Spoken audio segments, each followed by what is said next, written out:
ensonga eyokubiri abakyala baffe tubafula nnyo bizi mu Ramadan n'okufumba okakkana nga tebakoze ibada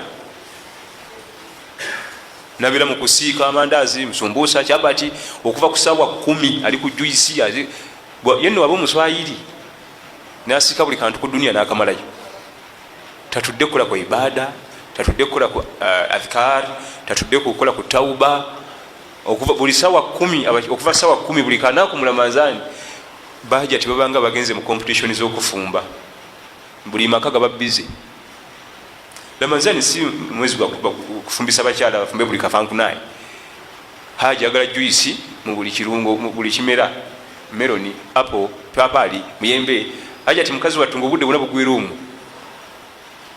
omwezi gwa Ramadhan mwezi gwa ibada oyo juisi musabe mu myezi emirala kale obwolumu mu Ramadhan saba ka juisi ako naye tubafuula bize mu byokola ki mu byokufumba bakazi battu nagenda okumala kola Ramadhan nga tena kyeyikoledde Allah bawadde ku sente kati bakoze shopping etagambika engano baking powder ebikuba chapati ebyo byonna tebiri haram niyo omukyalo ono mugambe gwe ino muga nti tobera mu kufumba kwokka okufumba kuwesaawa nyingi obudda yebasi ate olumala aswiri fumbiro avaayo ku magalibi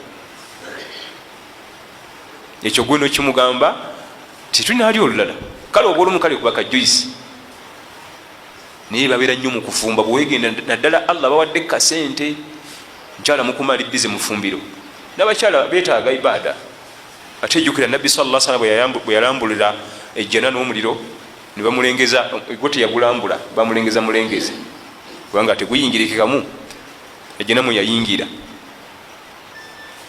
yasinga kulaba bakyala nga be baliyo mu bungi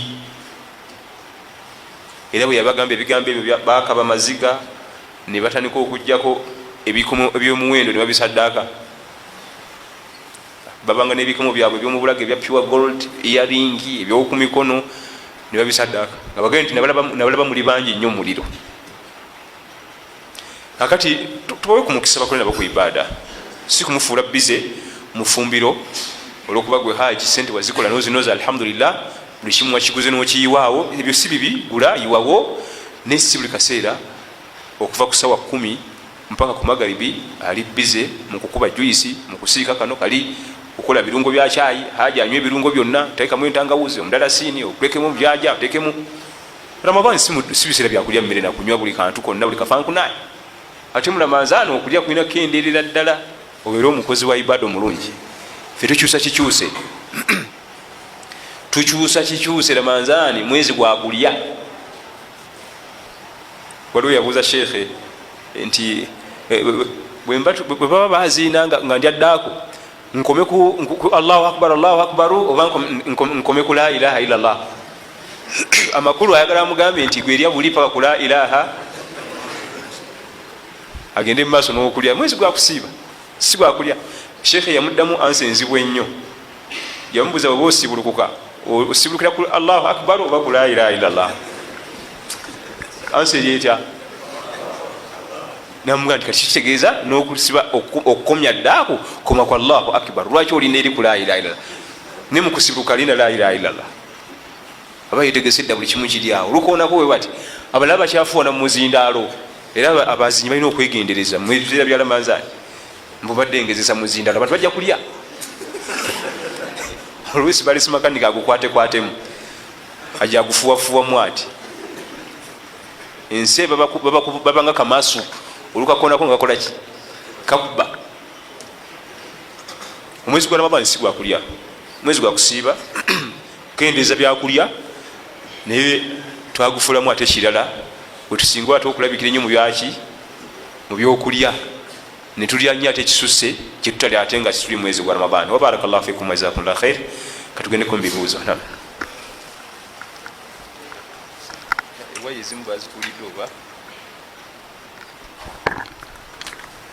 Assalamu alaikum warahmatullah. Agamba nti singa abadde asaala magharibi ng'ayagala kuleeta kunootu n'agireeta kulaaka eyokubiri n'agenda wansi nano neyokusatu abuuza fikihi kyalamulaawo.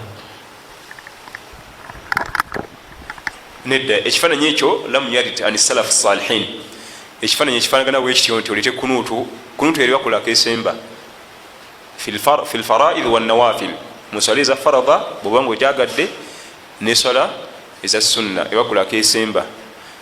ate toba bwomu nti oyimuka ekiro ogende mu kunuutu bwomu wanike emikono osumule kunuutu. bwobanga oli wekka musala ekiro ngaoyagala kusaba genda ku ruku, genda ku sujud, oteke wansi ekyenyo osome kunuutu yo, osome edduwazo eba tekyali otandika okwolesa ebizibu byewa Allah tabaraka wataala, kubanga kunuutu eba mujamaa ngaolwo bagenda kuba nti baddamu. naye ate ogiteka kulako etasembayo, ekifaananyi ekyo tekimanyikiddwa mu salafu salihin, kifaananyi kipya. n'olwensenga ekyo ekibanga tekiriyo mu salafu asalihin tenza kuba ddiini ntuufu, kubanga bali beba tusinga okutegeera eddiini yaffe ey'obuisiraamu. nam kati ate era abuuza ekirala nti singa mu kunuutu omwo mwennyini awulira ku imaamu ng'asimbudde atandise kusabira nsi, n'asabira Uganda, n'asabira Iraqana, naye nga ye akimanyi nti abakulembeze b'ensi ezo ye yabakoowa bamulyaza amaanya, naga nti ye bw'asala bw'ati butawanika mikono n'obutamiinisa nga batuuse kwabo alamulwa atya? ogamba nti basabidde ensi yo Uganda n'abakulembeze baayo n'otamiinisa ate oba weeryaza amaanya, kubanga gwe muoli munda era ebatabuka gwena olugenderamu oza gwowona. ekyogamba nti abakulembeze si basiraamu era tebakkiriziganya na mateeka ga Quran al-Karim, ekyo kirala, masala malala. naye imamu bwaba asabidde ensi Allah giseemu emirembe, kirungi era kyabbeeyi, era kikimanyikiddwa mu basalafu abatusooka abalongoofu nti imamu asoma kunuutu netuuka okuggwako nga tasabidde ensi ye. onooberawo otya nga tewaliwo security, buli kaseera kutya, tojja kusobola kukola bizinesi. edduuka nolinaabirayo litya nga balimenyi babibbyemu byonna, eka teri kantu babibbi. oba abakulembeze bannaddiini oba tebabiriiko, lyeggwanga lirina okusabirwa, kubanga mwetuwangalidde abaana bo mwe bali mu bugendo bazaalira. ekyokuba nti bali tebakwataganye nanzikiriza ekyo kirala. yani yagaa nti teeka balina okukwatagana naawe nga ne banno bennyini bosoma nabo eddiini emu, ate namwe mwetwala kaguddeyo, era bennyini bokkirizize nabo ku la ilaha illallah, ate muli makambu mwemalawo buki bwemazi mugenyi nti munakwatagana, ate bali bagala bakwatagane naawe. ddamu nti amin, eddwa nnungi nnyo. osanga ate Allah wanateekamu amun, ate ne bali banatola shahada, so si tuleme kugisabira etabanguke. olit ensi eno okusabirwa nga totunulidde babagirimu. abakulembeze okubasabira mu kunuutu abatali banzikiriza yaffe basabirwa kintu ekyo. omuntu yenna atasoma ddiini ya buisiraamu edduwa gye bamusabira ebeeremu bulungamu, kuba teri kyabbeeyi nga kulungama. omuntu yenna nga si musiraamu nagaa nti nsabira ku dduwa, bizinesi zange zeekuttemu, gwe musabira kiki? Allah mulungami, kubanga bizinesi okwekwata nga ate wa muliro kirina amakulu, ne bwe ziba zeetadde era nga wa muliro zirina amakulu. tumusabira bulungamu, Allah mulungami. tusubira imamu waffe anabasomye kunuutu eyo ajja kusabira omukulembeze nga musabira bulungamu, kuba tajja musabira jjana, tannatula shahada. wallahu alam. nam kino kyowakuba kiri mulamanzaani, naye nakyo kankibuuza. abuuza nti singa azaala omwana mulamanzaani omwo namutuuma lamanzaani, biba byavaawo ebyo? ekyokubiri, kale amuzadde ku yidi, ninanga ono ye yidi ono. amanya ag'okutuma yidi walamanzaani tekitegeeza nti bamuzadde ku yidi, era nti waliwo enjigiriza mu busiraamu gwozadde mulamanzaani ye lamanzaani, gwozadde ku yidi ye yidi, gwozadde ku friday ye friday, n'ebirala. oba nti bamusadde ku juma ye juma, olwo abantu bebataba juma ate nga tasaala juma. amanya agamu gakwewuunyisa amanya abiri nze gensinga okwewuunya, saala. abantu bebaita saala emikisa mitono nnyo musanga asaala, ziba saala bemmanyi abasinga essola ya kifuba lutalo, omala kulwana nnyo nalyoka abasalirayo emu taddayo, kyokanga yesaala. abalala bajuma, juma alinyako mumuzikiti ku juma akimayo ki, oba ndozaaluza zaggwayo baali mutuuma zonna nazimala. kati amanya tekitegeeza nti bamuzaala kuki ku lunaku n'amanya agamu tegaba malungi gatuuma bwoba n'otuma omwana erinnya lyosooka ogende womwalimuwo sheekhe wogo weesiga omubuuzi badde nina erinnya lino ndyagala nnyo era ddiwa omwana wange asooka kuyitiremu ayinza odisemba oba ayinza odikubuulira nagalireke nakufunira erisemberedde eryo sobola okufunira erisemberedde eryo kubanga taata azaala abaana be nga alina amanya gakolaki geyegombedda allah balimpa omwana njamutuma erinnya eryagundi oluusi omuntu yamusanyusa nyakana kange bakaita tauba kati waliwo omwana omuwala tukula naye awo allah namuletesa nafuuka muzito yanga nti allah wampa omwana omuwala ngenda mutuma tauba yamumuwadde era yamutumya tauba yali agala nnyo nimbuuza gwotuma abaana oba kitaawe nti erinnya ndyagala nnyo namugambye tumuwe tauba namuwa eryo kati ekibawo niye oluusi ate gaba mabyamugamu ngaolyegombye olwenjatuka nengeri gyerulikkamu nga liwooma naye amakulu kati nga kamiyaati naarun ogwomuliro naarun hamiya kika mu bika byomuliro nibalituma abantu singa kamiyaati jahannama yennyini kika mu bika bya jahannama nibaliri abanyumira enjatuka ngijerivugamu tulituma omuntu wegendereza nnyo ngaolonda amannya gogenda tutuma abaana bo amanya wegali mangi agaba manyi bayirimu agasobola otugasa inshallah taala. Assalamu alaikum warahmatullah. Bano tuli live nabo kati abuuza bali Kuwait baga nti waabwe bakereyeesa okusiibulukuka kikirizibwa oba kiramulwa kiti? فقد ثبت عنه صلى الله عليه وسلم أنه قال لا يزال الناس بخير ما عجلوا الفطور وأخروا السحور. نبي أتقام حديثه صلى الله عليه وسلم abantu b'ekibiina kyange tebagenda kulekera okufuna mpeera ebbanga libamalanga banguyiriza okusibulukuka era ne bakereya ddaako. Eddiini yaffe si kwekaluubiriza, si lutalo. Okusibulukuka kuteekeddwa okubaawo immediately nga bazinye.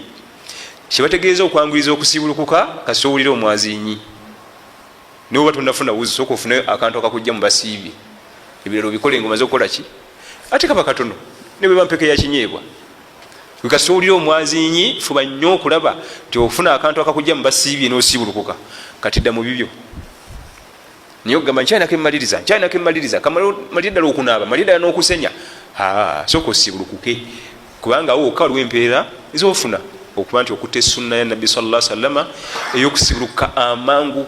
Naye kyebayita okwanguyiriza okusibulukuka abamu bakikolamu ensobi nasibulukuka nga obudde tebunnatuuka. Kyebayita okwanguyiriza okusibulukuka kasiwulira adhan oluwulira ku kigambo ekyoga nti allahu akbar awo naye kaba katono nnyo bwe kati kubanga ate abamu bomugamba okusibulukuka emino gyabogo yanga 6 netampeko 3 eza juyisi kanaganawo kati okusibuluka kuwedde katugende ku magaribi nobuuza kati ebirala agenda biteekawa kaba katono nnyo bwe kati kekagenda okufula okuba nti oli mulamu nnyo ate nga olina amaanyi agakola ibaada ezigenda okuddako. Naye oga nti ewaabwe bakereya okusibulukuka ekyo khilaf assunna kyawukana n'enjigiriza n'enkola ey'omubaka Muhammad sallallahu alaihi wasallam. Okusibuka kulina kuba mwangu ate eddaako ekijirizo gikeereeya osobola okusala subuhi mu budde mujama kubanga omuntu ali addaako ate naddawo neyeebaka emikisa egy'okusala salati subuhi mu budde esooka oba ogisse. Ekyokubiri oba tukutta essunna y'omubaka sallallahu alaihi wasallam ddaako eteekeddwa okuba nga eriranye esala eya subuhi yeri ku njigiriza entuufu n'ebigendero ebirala bingi. Olye ku ddaako eno ngaobudde bugenze enjala ereme kukuba mangu gwate ddaako wagiri saa 6 zigenda okukolera 11 ngaenjala etandise okukola ki okuluma naye giri nga obudde bugenzeemu emisano oleme kunafuwa mangu. Okusiiba si kibonerezo nti olina kuddaawo osiiwuke wenna oggweewo era ensonga lwaki shariya etulagira okukeereya ddaaku netwanguya okusibulukuka oleme kuyitibwa enjala ereme kusukka nnyo kukuyitamu biidhinihi tabaraka wataala.